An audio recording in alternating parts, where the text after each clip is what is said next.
यह जीवन क्या है, निर्झर है, मस्ती ही इसकी पानी है। सुख दुख के दोनों तीरों से चल रहा राह मनमानी है।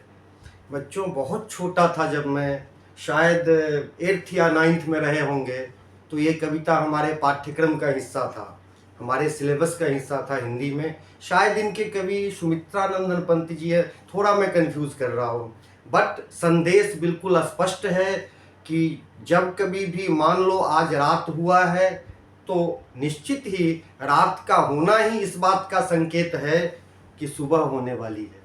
और अगर किसी के जीवन में सुबह है तो उन्हें भी सतर्क रहना चाहिए, तैयार रहना चाहिए कि रात भी निश्चित ही होगा। तो ये सुख और दुख, ये दोनों ही जीवन का भाग है। जीवन रूपी जो नदी है उसका किनारा है। हमें अगर बहुत अच्छा रिजल्ट आ जाए तो भी हमें घमंड नहीं करना चाहिए। अपने जो बगल में हमारे साथी है, हमारे मित्र है, उनके साथ गलत व्यवहार नहीं करना चाहिए। और यदि किसी कारणवश बहुत अच्छा रिजल्ट नहीं भी आया, किसी सब्जेक्ट में कुछ कम भी मार्क्स आए, तो निराश होकर नहीं बैठना चाहिए, क्योंकि जीवन का यही सत्य है, यही सच्चाई है कि जीवन में सुख और दुख, सफलता और असफलता बराबर चलता रहता है। इन दोनों का एक साथ होना ही जीवन की असली मस्ती है। इसीलिए बिल्कुल भी मत घबराओ, अपनी कॉन्फिडेंस का लेवल यहाँ से यहाँ रखो हमेशा, लेकिन कॉन्फिडेंस का लेवल, प्राउड का लेवल नहीं, घमंड का लेवल नहीं। घमंड का लेवल हमेशा नीचे रखिए, क्योंकि आज अक्सर आपने सुना होगा कुछ बच्चे 1 2 3 क्लास में, 2 3 क्लास मतलब 6th में टॉप किया, 7th में टॉप किया, 8th में टॉप किया, फिर वो डाउन होते चले जाते हैं। कुछ बच्चे ऐसे भी होते हैं जो 6th में बहुत अच्छा रिजल्ट, बहुत सारे दर्जनों ऐसे उदाहरण आपको अगल बगल में मिल जाएगा, जिसने शुरू में पढ़ाई में बहुत अच्छा नहीं था, लेकिन धीरे धीरे धीरे धीरे वो बहुत ऊंचाइयों को छुआ है, काफ़ी ऊंचाइयों पर गया है। तो इसलिए न तो हमें निराश होना चाहिए और ना ही हमें अपने सफलता का डंका पीटना चाहिए, क्योंकि ये दोनों ही जीवन का भाग है और आएगा ही आएगा। ठीक, चलो आज हम लोग linear equation in 2 variable class 10th का बहुत इंपॉर्टेंट चैप्टर है, उसके पूरे कॉन्सेप्ट को क्लियर करते हैं। ठीक है बच्चों, बिल्कुल ध्यान देना, क्योंकि एक बार अगर कॉन्सेप्ट क्लियर हो गया ना, तो प्रॉब्लम सॉल्व करने में बिल्कुल भी परेशानी नहीं होगी। इसीलिए आज हम लोग सिर्फ इसके कॉन्सेप्ट को देखेंगे और कॉन्सेप्ट को पूरी तरह क्रश कर डालेंगे, जरा सा भी कहीं से भी कुछ नहीं बचा हुआ रहेगा। ठीक है बच्चों, सबसे पहले इसमें एक वर्ड आया है पेयर। पेयर इसलिए क्योंकि हमेशा दो दो इक्वेशंस इकट्ठे आएंगे क्लास 10th में। जैसे एक उदाहरण के रूप में ले लो, 2x प्लस 5y हम 20 लिखते हैं। ठीक, 2x प्लस 5y हम 20 लिखते हैं, प्लस 5y, और 5x minus 2y equal to 21। तो जब भी प्रॉब्लम आएगा बेटा आपकी क्लास में, ये हमेशा दो इक्वेशंस इकट्ठे आएंगे। समझ गए? इतनी तो समझ में आ गई, इसीलिए यह पेयर वर्ड दिया है। अब लीनियर इक्वेशन, लीनियर का क्या मतलब है, हम लोगों ने क्लास 9th में पढ़ा होगा ना। लीनियर का मतलब ये होता है जिसमें वेरिएबल्स के ऊपर पावर सिर्फ 1 हो और 1 पावर को लिखने की जरूरत नहीं है। यहाँ पर एक वेरिएबल x है, x का पावर 1 है, तो लिखने की आवश्यकता नहीं है। तो वेरिएबल का पावर सिर्फ और सिर्फ एक हो, मतलब कि हो ही नहीं, देखने में एक है, ये हम सिर्फ समझते हैं। ठीक है बच्चों, तो लीनियर इक्वेशन में पेयर का मतलब समझ में आ गई, लीनियर का मतलब समझ में आ गया। मैंने पूरा नहीं लिखा है, लेकिन बुक में है ऑफ 2 वेरिएबल्स। 2 वेरिएबल्स हम लोग क्लियर जानते हैं कि किसी भी तरह के अलजेब्रिक एक्सप्रेशन में कुछ तो कांस्टेंट होते हैं और कुछ वेरिएबल है। जैसे जिस नंबर का वैल्यू फिक्स्ड है 2, इसको कांस्टेंट कहते हैं। अब x का कोफिशिएंट भी 2 है, क्योंकि इस तरह के कुछ क्वेश्चंस क्लास 9th में हम लोगों ने किया होगा। ठीक, तो ए टू कांस्टेंट है और एक्स वेरिएबल है। तो इंग्लिश का कोई भी अल्फाबेट जो किसी नंबर की जगह पे प्रयोग हुआ है, that is only the variables. तो टू वेरिएबल्स मतलब यहां पर एक एक्स लिया, एक वाई लिया, कहीं ए और बी ले सकता है, कहीं पी एंड क्यू ले सकता है।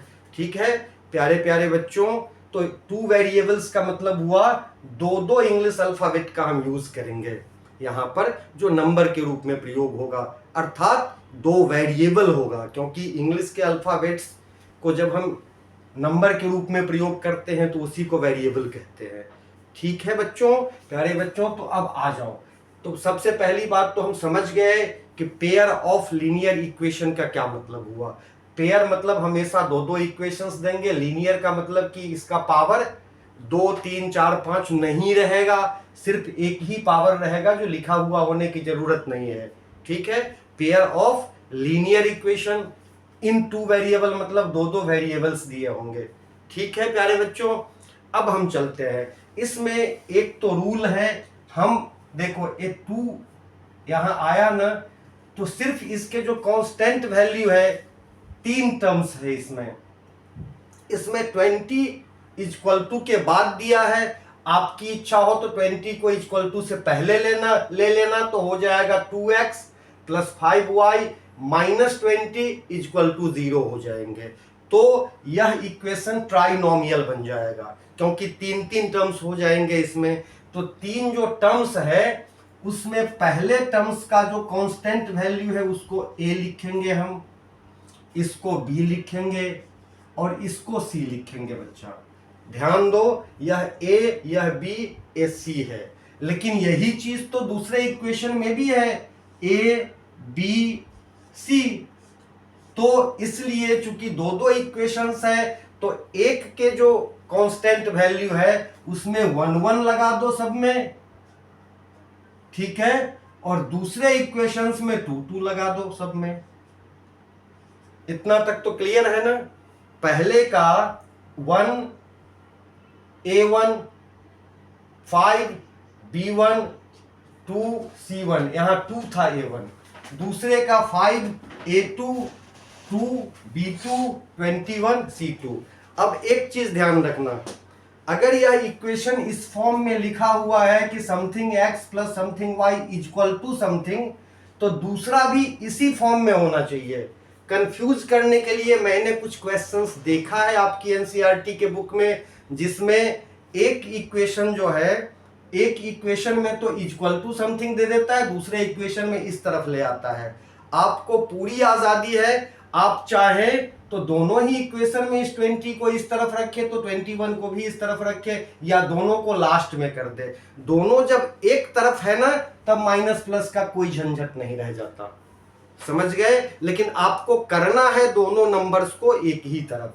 इतनी क्लियर है? तो आगे चलते हैं।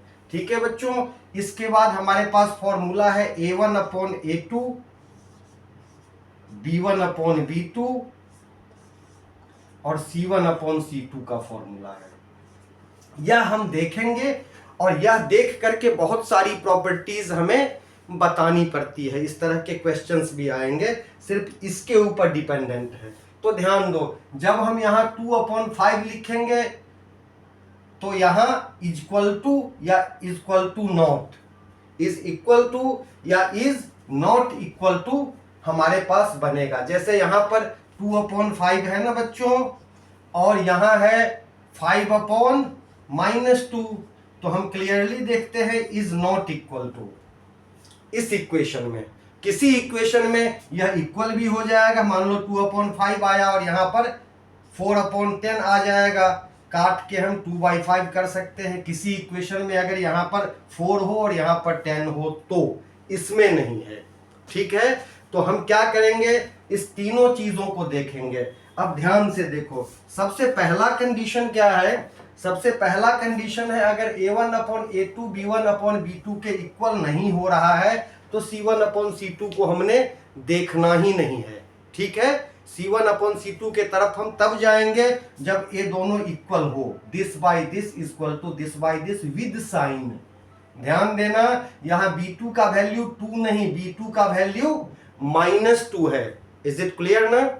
तो विद साइन अगर आ जाए यहाँ पर और यह इक्वल नहीं हो रहा है तो C1/C2 को नहीं देखना है। अब इसमें 3 तरह के क्वेश्चन आएंगे। पहला क्वेश्चन में 2 विकल्प होगा कि ये कंसिस्टेंट है या नहीं है, कंसिस्टेंट या इनकंसिस्टेंट। पहला इस तरह का क्वेश्चन आएगा कि ए लीनियर इक्वेशन दे देंगे आपको और कहेंगे बताओ यह लीनियर इक्वेशन का जो पेयर है वे कंसिस्टेंट है कि नहीं है। Is it clear? इस तरह का क्वेश्चन पहला आएगा। दूसरा आएगा कि इससे जो ग्राफ बनेगा ना बेटा, वो ग्राफ किस तरह का बनेगा। ग्राफ मतलब ग्राफ के जो लाइंस बनेंगे, मान लो ऐसे ग्राफ है ना, तो ग्राफ में एक इक्वेशन का लाइन यूं जा रहा है, दूसरे इक्वेशन का लाइन ऐसे आ रहा है, तो ये इंटरसेक्ट एट अ पॉइंट हो गया। किसी किसी में हो सकता है ऐसे नहीं जाए, पहले इक्वेशन का यूं जा रहा है तो दूसरे का भी ऐसे ही जाएंगे, तो यहाँ पर ये दोनों पैरेलल लाइन की तरह दिख रहा है। तो इंटरसेक्टिंग है या पैरेलल लाइन है, मतलब इसका ग्राफ कैसा बनेगा, उसमें भी इंटरसेक्टिंग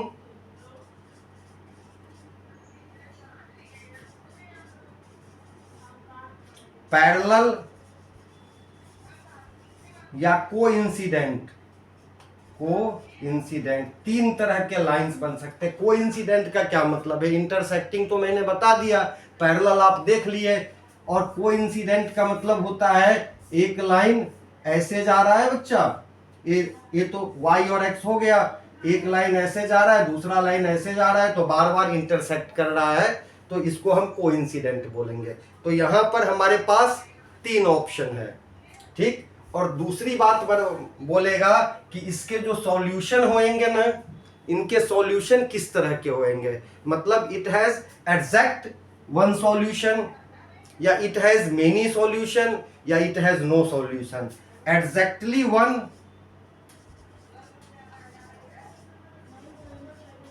मेनी या नो, ये 3 ऑप्शन आएंगे। 3 तरह से क्वेश्चन पूछेंगे। पहला ये कंसिस्टेंट है या नहीं, A1/A2 equal to B1/B2 equal to C1/C2, या इसमें कहीं पे कोई इक्वल टू नॉट भी हो सकते हैं, नॉट इक्वल टू। तो इसके आधार पे 3 तरह के क्वेश्चन आ सकते हैं। ये कंसिस्टेंट है कि इनकंसिस्टेंट है, ये पूछ सकते हैं तो हम बताएंगे। दूसरा पूछ सकते हैं कि इसके लाइंस कैसे होंगे इन दोनों इक्वेशन के, ठीक है बच्चों। और तीसरा होंगे कि इसमें सॉल्यूशन किस प्रकार के होंगे, एग्जैक्टली यूनिक सॉल्यूशन है, वन को यूनिक भी कहते हैं, या मेनी सॉल्यूशंस है या नो सॉल्यूशंस है। Is it clear? तो इस तरह से क्वेश्चन आएंगे। अब ध्यान दो, अगर A1/A2 is not equal to B1/B2 तो C1/C2 को हम देखेंगे ही नहीं। क्लियर? नॉट इक्वल है, ध्यान दो, तो इट हैज, अगर कंसिस्टेंट इनकंसिस्टेंट पूछा है तो एक कंसिस्टेंट होगा, नोट करो, कंसिस्टेंट होगा का मतलब इसका सॉल्यूशन पॉसिबल है, ठीक। इंटरसेक्टिंग, पैरेलल और कोइंसिडेंट अगर लिखा है, ध्यान दो, सॉल्यूशन तभी हो बनेगा जब वो इंटरसेक्टिंग लाइन होता हो दोनों इक्वेशन का। तो अगर इन दोनों में से कोई पूछा तो ये इंटरसेक्टिंग होगा, इंटरसेक्टिंग लाइंस। और जब कंसिस्टेंट है मतलब इसका सॉल्यूशन पॉसिबल है, इसका सॉल्यूशन एग्जैक्टली 1 होंगे बेटा, एग्जैक्टली 1 सॉल्यूशन, या इसको आप यूनिक सॉल्यूशन भी कह सकते हैं, ठीक। ये कब होगा मैंने बता दिया, ये तब होगा जब A1/A2 is not equal to B1/B2। एक कंडीशन अगर हो ना तो इसके 3 क्वालिटी में से जो क्वालिटी आपसे पूछ रहा है वह आप बता देंगे। Is it clear? तो A1/A2 is not equal to B1/B2 तो हम C1/C2 को देखेंगे ही नहीं, ठीक है मेरे प्यारे बच्चों, ध्यान से समझो और इसको नोट कर लो। ये पहला कंडीशन था, ठीक है। अब मिटाऊं, अब दूसरा कंडीशन, मान लो कि A1/A2 इक्वल है B1/B2 के, यह इक्वल है B1/B2 के, तब हम देखेंगे C1/C2 भी। ध्यान दीजिए, 2 कंडीशन और है। पहला condition a1 upon a2 is not equal to b1 upon b2, तो c1 अपॉन c2 को देखेंगे ही नहीं। लेकिन अगर यह इक्वल हो गया तब हम c1 अपॉन c2 को भी देखेंगे। अब ध्यान दो, अगर c1 अपॉन c2 भी इक्वल हो गया, ठीक है प्यारे बच्चों, c1 अपॉन c2 भी इक्वल हो गया, समझ गए? तो तीनों इक्वल हो गया। तीनों इक्वल हो जाने पर बेटा इसमें जो ग्राफ बनेंगे ना वो कोइंसिडेंट लाइन बनेगा, कोइंसिडेंट लाइन। अगर पूछे किस तरह का लाइन बन रहा है तो ठीक है। अब पूछे यह कंसिस्टेंट है या नहीं है, तो यह भी कंसिस्टेंट है, और यह कंसिस्टेंट ही नहीं है बल्कि इसमें इनफाइनाइटली मेनी सॉल्यूशंस है, ठीक है। यह कंडीशन अगर हो ना तो ए चीज हम लिखेंगे। अगर a1 अपॉन a2 इक्वल है b1 अपॉन b2 के एंड यह इक्वल है c1 अपॉन c2 के भी, तो a1 upon a2 equal to b1 upon b2 equal to c1 upon c2, तो यह लीनियर इक्वेशन का सॉल्यूशन होगा। इसी को बोलते हैं कंसिस्टेंट है ए लीनियर इक्वेशंस। एक कोइंसिडेंट लाइन ड्रॉ होगा और इसके बहुत सारे सॉल्यूशंस होंगे, infinitely many solution. Is it clear? चलो ये दूसरा कंडीशन है, नोट कर लो, बहुत आसान है, हम सिर्फ यही देखेंगे वैल्यूज। करेक्ट बच्चों? अब दूसरा कंडीशन में a1 अपॉन a2 इज बोला था नॉट इक्वल हो तो c देखना ही नहीं, इक्वल हो तभी हम c देखेंगे। तो a1 upon a2 is equal to b1 upon b2 but not equal to c1 upon c2। देखो बच्चा, इस कंडीशन में इसके सॉल्यूशन नहीं होते हैं, तो यहां पर लिख देंगे नो सॉल्यूशन। और मैंने कहा था ना कि सॉल्यूशन तभी पॉसिबल है जब दोनों लाइन इंटरसेक्ट करे। यहां पर नो सॉल्यूशन है का मतलब लाइन इंटरसेक्ट नहीं कर रहा है, और लाइन इंटरसेक्ट नहीं कर रहा है का क्या मतलब होगा कि ये पैरेलल लाइन फॉर्म होंगे। ठीक है प्यारे बच्चों, जब ये पैरेलल लाइन फॉर्म करेंगे और इसके सॉल्यूशन ही नहीं है, इसके सॉल्यूशन नहीं है का क्या मतलब, यह इनकंसिस्टेंट है, यह कंसिस्टेंट नहीं है।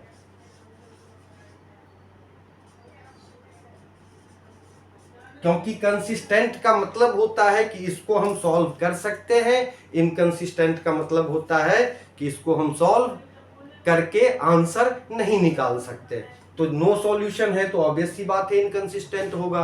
कंफ्यूजन के लिए कई बार बच्चों से ये नहीं पूछते हैं कि किस तरह का सॉल्यूशन है, मैं आसानी से कह दूं कि इसमें इनफाइनेटली मेनी सॉल्यूशन है, या एग्जैक्टली वन सॉल्यूशन है, या फिर नो सॉल्यूशन है, मैं कह दूं बड़ी आसानी से। वो नहीं पूछते हैं, क्या पूछते हैं कि बताओ कंसिस्टेंट है कि नहीं है, वर्ड बदल दिया।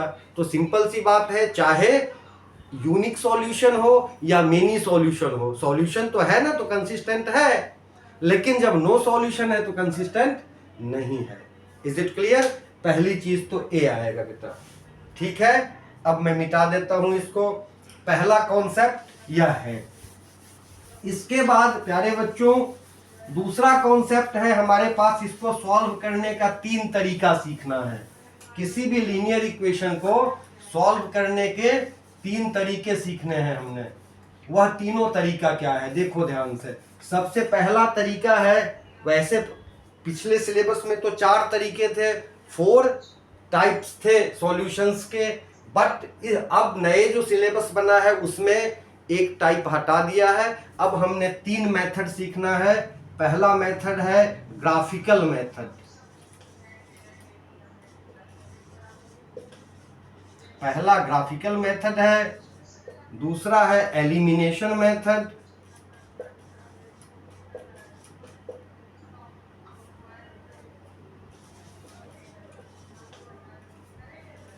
और तीसरा है सब्स्टिट्यूशन मेथड। सब्स्टिट्यूशन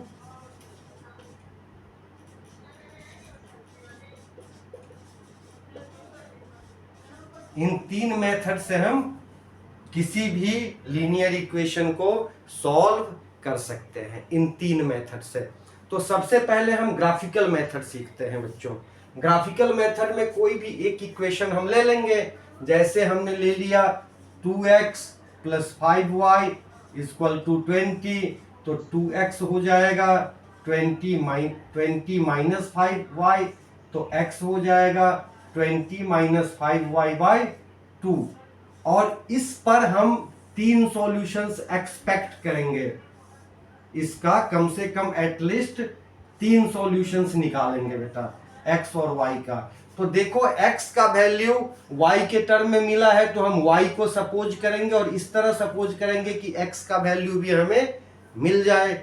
मतलब ज्यादा डेसिमल वेसिमल में नहीं आए, इसको जरा ध्यान देना। अब गौर से देखो, अगर हमने y को 1 मान लिया तो 20 माइनस 5 इंटू 1 5, तो ये बन गए 15। 20 में से 5 जाएगा तो 15, और 15/2 7.2 हो जाएगा 15/2 होने पर। तो 1 नहीं मानो, 2 मान के देखता हूं। अगर इसका वैल्यू 2 मान लिया आपने तो 5 2 10 हो गया ना ये। तो 20 माइनस 10, 20 में से 10 गया तो 10 बचा, और 10/2 इज 5, तो x हो गए 5। एक तो यह वैल्यू हम ले लेते हैं। ठीक है बच्चों, चूंकि बोर्ड पे बहुत लंबा चौड़ा ग्राफ नहीं बनाया जा सकता, इसीलिए हम वैल्यू छोटा छोटा लेने की कोशिश कर रहे हैं। 2 के बाद अगर वैल्यू हमने ले लिया 4, ध्यान से देखो, वैल्यू अगर हम 4 ले लेंगे तो 5 4 जा 20, 5 चौका 20, 20 में से 20 गया तो 0/2 इज 0। ठीक है प्यारे बच्चों, अब इसको ले लेते हैं 6। अगर हमने ले लिया 6 तो 6 5 जा 30, 20 में से 30 गया तो बचा कितना, माइनस का 10, और माइनस का 10/2, माइनस 10/2 इज -5। यह हो गया 3 वैल्यू हमारे पास। फिर हम दूसरा इक्वेशन लिखेंगे, यहां पे लिख भी दो फर्स्ट इक्वेशन, फिर यहां लिख दो सेकेंड इक्वेशन। प्यारे बच्चों ये है 5x minus 2y, 5x minus 2y is equal to 21। अब हम 5x is equal to 21 plus 2y, तो x is equal to 21 plus 2y by 5। अब यहाँ भी वही 3 वैल्यू हम ले लेंगे। यहाँ के ग्राफ में भी थोड़ा सा ध्यान से देख के कि वैल्यू थोड़ा छोटा छोटा हो जाए तो बढ़िया रहेगा। अब देखो बेटा x है, यहाँ y है। अच्छा एक चीज ध्यान दो, आप यहाँ लेफ्ट साइड में x को भी रख सकते हैं और आपकी इच्छा हो तो y को भी रख सकते हैं, कोई फर्क नहीं पड़ता। आपने y का वैल्यू मान के x फाइंड किया है, किसी बच्चे की इच्छा हो तो x का वैल्यू मान के y फाइंड कर सकता है, हमारे ऊपर डिपेंड करता है, आंसर सबका सेम आएगा। ठीक है बच्चों, अब देखो यहाँ पर x का वैल्यू हमें निकालना है 21 प्लस 2 डिवाइडेड बाई 5, 5 से डिवाइड होना है। तो ध्यान रखना इस सब का सॉल्यूशन हमारे पास 5 आए, 10 आए, 15 आए, 20 आए, 25 आए, इसी तरह का लेना कि बढ़िया बढ़िया कट जाए। ठीक है, सबसे पहले तो हम क्या करते हैं, ये 2 है ना बेटा, तो y को 2 ले लेता हूं। जब y को 2 ले लूंगा तो 2 दूनी 4, 2 2 जा 4, 4 प्लस 21 इज 25, 25 हो गया ना, 25/5, 25/5 इज यहां पर बन जाएगा 5।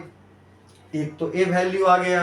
अब देखो अगर कोई सा भी वैल्यू, दोनों ही यहां जो हमने वैल्यू निकाला है, दोनों ही टेबल में कहीं पर भी x और y दोनों का वैल्यू सेम हो जाए तो आंसर वही होता है। मतलब ये 5 और ये 2 है, 2 y के लिए, 5 इसके लिए। तो सिंपली समझने के लिए, मान लो ओलंपियाड वगैरह में बैठते हो तो फिर आगे तो करना नहीं होता, मेथड नहीं दिखाना होता है, तो आप डायरेक्ट भी समझ सकते हैं इस इक्वेशन में x का वैल्यू 5 है, y का 2 है, लेकिन यहाँ हम आगे भी करेंगे। ठीक है प्यारे बच्चों, तो अब हम आगे क्या करेंगे, इसका वैल्यू मान लेता हूं -3। अगर -3 लेंगे तो 3 2 जा 6 माइनस होगा, 21 में से बच गया 15, 21 माइनस 6 इज 15, 15/5 इज 3, प्लस का 3 बन गया ना ये। ठीक, तो इसी तरह से हम इसकी वैल्यू मानेंगे। ए 2 हो गया, फिर -3 हो गया, 2 के बाद थोड़ा सा और बड़ा नंबर लो, लेकिन वैल्यू बढ़ता जाएगा, छोटा ही लेते हैं। चलो क्या वैल्यू लें कि ये कट जाए, 0 आ जाए। इसका वैल्यू 0 होने के लिए पूरा 0 होना पड़ेगा, जो कि नहीं है पॉसिबल।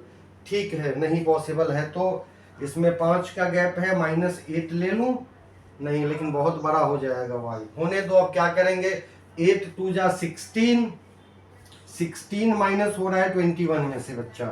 जब 21 में से 16 माइनस हो रहा है तो बनेगा 5, और 5/5 इज 1। ये दो वैल्यूज आ गए। अब इन्हीं सारे वैल्यूज को ग्राफ पर हम रिप्रेजेंट करेंगे। यहां देखो, यहां हम एक ग्राफ बनाने की प्रयास करते हैं। देखो व्हाइट बोर्ड पे ग्राफ अच्छी तरह तो नहीं बनेगा, बट फिर भी प्रयास करते हैं कि थोड़ा सा ठीक ठाक बन जाए। ठीक है प्यारे बच्चों, ये देखो, ये हमने ले लिया और यहाँ पर एक नंबर ड्रॉ कर दिया। हम कोशिश करते हैं कि वैल्यू को सही सही लेने का। थोड़ा एक गैप, 2 3 4 5, एक्स तो 5 तक ही गया है, माइनस।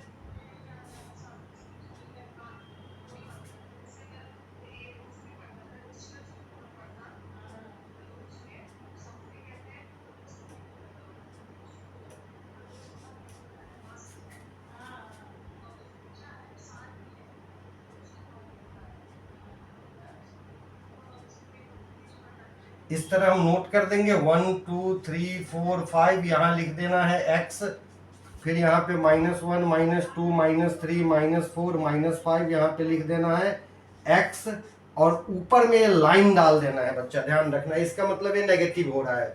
फिर इधर 1 2 3 4 5 6 यहाँ लिख देना है y, और यहाँ पर -1 -2 -3 -4 -5 -6 -7 -8, और थोड़ा सा बड़ा करके y डैश। ठीक है प्यारे बच्चों, ये आपका ग्राफ में हमने लाइन ड्रॉ कर दिया। अब बारी है इस पर नंबर डालने की। अब इस पर नंबर डालने की बारी है। पहले देखो x का 5 है और y का 2। x का 5 यहाँ है बच्चों, तो यहाँ बोर्ड पर तो हमें थोड़ी सी प्रॉब्लम हो सकती है, लेकिन आपको ग्राफ पेपर में कोई प्रॉब्लम नहीं होगी, चूंकि लाइनिंग तो दी हुई है। तो इस पर हम बढ़ाएंगे कहाँ तक, जहाँ तक y का 2 मिल जाए। तो पहला पॉइंट हमें a मिल गया, और यहाँ लिखना भी है 5 2। ठीक है प्यारे बच्चों, दूसरा x पर 0 ही है, लेकिन y पर 4 है, मतलब यहाँ यह ड्रॉ कर देना है 0 4। तीसरा देखो, x पे -5 एंड y पे 6। x पर यहाँ -5, इसको बढ़ाते चलो कहाँ तक, जहां तक y पे 6 आ जाए, है ना। तो ये लिखेंगे -5 और 6। फिर इस लाइन को स्केल की हेल्प से हम ड्रॉ कर देंगे। ठीक है बच्चों, इधर जाएगा, जरूरी नहीं है कि वह x एक्सिस को इंटरसेक्ट करे, ये लाइन इधर कहीं चला जाएगा। ये हो गया पहला। यहाँ भी आपको रे डाल देना है और यहाँ भी रे डाल देना है। समझ में आ गई, एक लाइन आ गया। इसी तरह दूसरा लाइन 5 2 तो यही है, दूसरा 3 -3, तो 3x पर यहाँ है और y पर -3 यहाँ है। 3 -3 देखो, ए पॉइंट हो गया 3 -3। ठीक है प्यारे बच्चों, तीसरा है x का 1 और y का -8।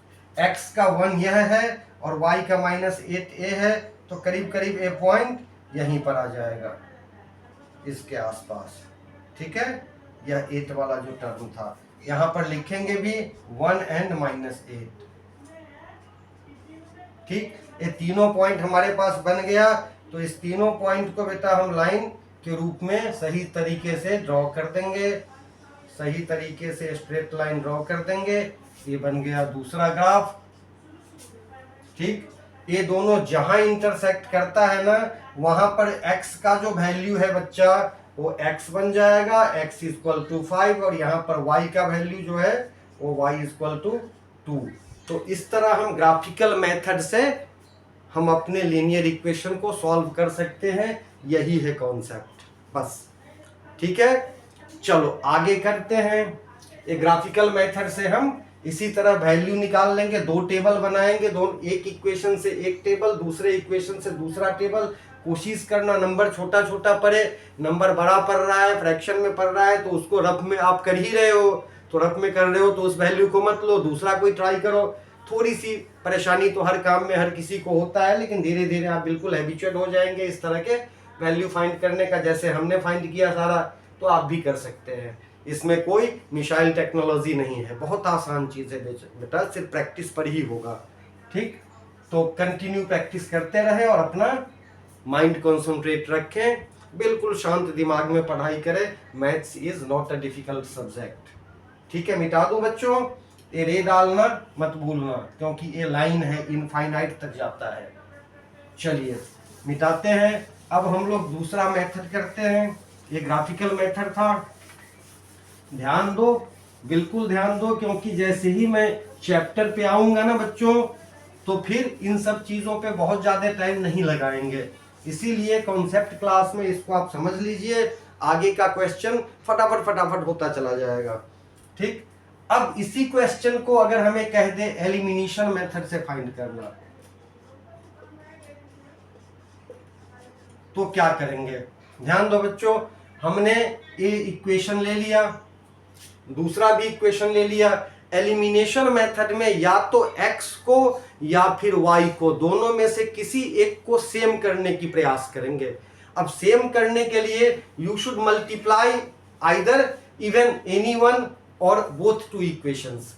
सपोज अगर हमने y को सेम करने का कोशिश किया, तो इस इक्वेशन को, पूरे इक्वेशन को 2 से मल्टीप्लाई कर देंगे। ये तो हो जाएगा 40, ये हो जाएगा 10, ये हो जाएगा 4, 2 से मल्टीप्लाई करने पे। और यह इसको फिर 5 से मल्टीप्लाई कर देंगे तो y इक्वल हो जाएगा। ठीक है प्यारे बच्चों, क्योंकि 5 से मल्टीप्लाई करने पे 5 2 ज़ा 10, और ये हो जाएगा 2 5 ज़ा 10, तो 10 10 इक्वल हो गया। नीचे लाइन डाल के प्लस करने पे कट जाएगा, क्योंकि डिफरेंट साइन तो है ही। जब डिफरेंट साइन है तो प्लस करने पे कटता है, जब सेम साइन होता, जैसे यहाँ पे इसको इक्वल करोगे तो माइनस करने पे कटेगा। ठीक है, तो आप सबसे पहले क्या करेंगे, ध्यान दीजिए। सबसे पहले आप जो भी इक्वेशन आपके क्वेश्चन में दिया हुआ है, आपकी नोटबुक में या किसी भी टेस्ट में, उसको कॉपी पर भी उस इक्वेशन को नोट करेंगे एक बार, और तब इसमें नंबरिंग कर देंगे 1 और नंबरिंग कर देंगे 2, और तब आगे लैंग्वेज लिखेंगे कि multiply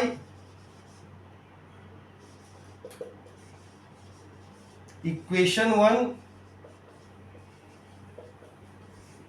by 2 and equation 2 by 5, then add them। क्योंकि बच्चों, जीनियस बच्चों, हमने y को इक्वल करने का कोशिश किया है ना, और y को जब इक्वल करने का कोशिश किया है तो दोनों में डिफरेंट साइन है, प्लस करने पे कटेगा। a बन गया, जब मैंने क्या बोला कि इसको इक्वेशन 1 को 2 से मल्टीप्लाई करेंगे, इसको 5 से, तो 2 2 ज़ा 4x प्लस 5 2 ज़ा 10y इक्वल टू 20 2 ज़ा 40।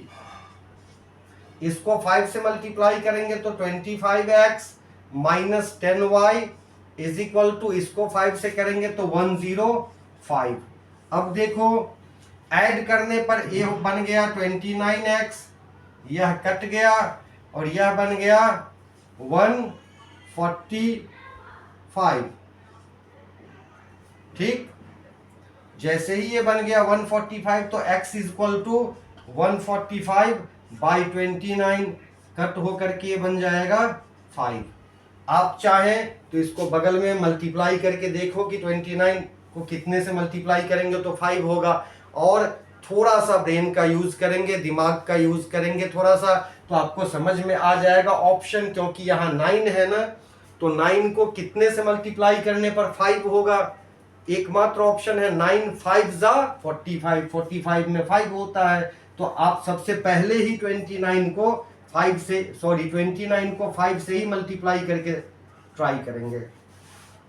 करेक्ट बच्चों? तो यह समझ में आई। अब इतना जो हमने कर लिया, अब इसके आगे जो मेथड होगा और जो अगला स्टेप होगा, वह अगला स्टेप इस एलिमिनेशन मेथड का और सब्स्टिट्यूशन मेथड का, दोनों का इसके बाद वाला स्टेप कॉमन है, सेम है। इसीलिए आप खूब ध्यान से समझिए। अब हमने लिखना है, सब्स्टिट्यूट लिख दो या पुट लिख दो। सब्स्टिट्यूट लिखिए, या कुछ बच्चे थोड़ा सा शॉर्टकट मार देते हैं, वो भी ठीक है, गलत नहीं है। पुट भी लिख सकते हो। Put the value of x in equation, किसी भी एक में डाल दो प्यारे बच्चों, 1 में डाल दो या 2 में डाल दो, है ना, इक्वेशन 1। करेक्ट? अब नीचे नहीं, अब ये जो जगह बचा है इसमें हम सॉल्व करते हैं। तो जब इक्वेशन 1 में डालेंगे इसकी वैल्यू, तो इक्वेशन 1 हमारे पास है 2x + 5y = 20। यही है ना बच्चों? अब इसमें आप x का वैल्यू डाल दीजिए जो कि 5 आया, तो 2 × 5 + 5y = 20। 2 × 5 10 बन गया, + 5y = 20। अब 5y = 20 - 10, क्लियर? 10 हो गए 5y, तो y = 10/5, कट पीट करके ये 2 बन जाएगा।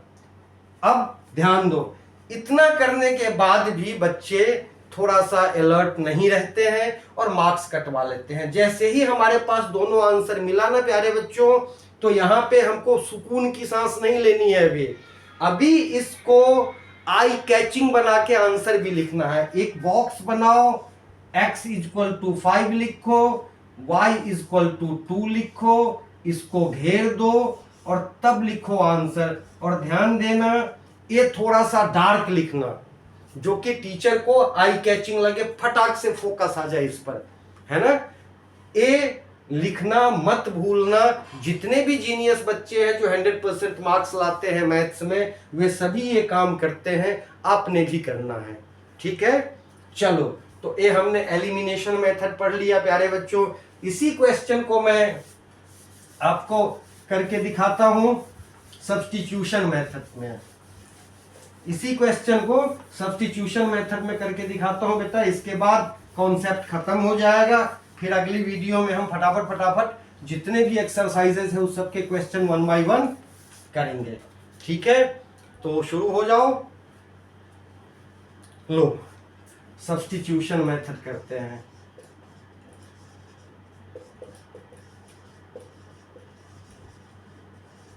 देखो प्यारे बच्चों, सब्स्टिट्यूशन मेथड में यहां पर इक्वेशन 1 इक्वेशन 2 लिखने की जरूरत नहीं है। आपके जो क्वेश्चन पेपर में दिया हुआ है वहीं से सिर्फ और सिर्फ एक इक्वेशन उतारो। एक इक्वेशन हमने उतार लिया, सॉल्यूशन यहां से शुरू करते हैं, ध्यान दो। हमने एक इक्वेशन उतार लिया, 2x + 5y = 20। कोई प्रॉब्लम क्या? नहीं। अब 1 बाय 1 हम इस y को उधर ले जाएंगे, 2x = 20 - 5y। ध्यान दो, कोई यहाँ पर हमारे संविधान में, कॉन्स्टिट्यूएंसी में ऐसा कुछ लिखा नहीं है कि 5y को ही उधर ले जाओ। आप चाहो तो 5y को रख लो, = 20 - 2x भी लिख सकते हो, y को इधर रख के। जो मर्जी हो, जो आपको छोटा लगे उसको रख लीजिए, जो बड़ा लगे उसको भगा दो। मैंने यहाँ 2x को रखा इस तरफ, 5y को भगा दिया, तो x = 20 - 5y हो जाएगा।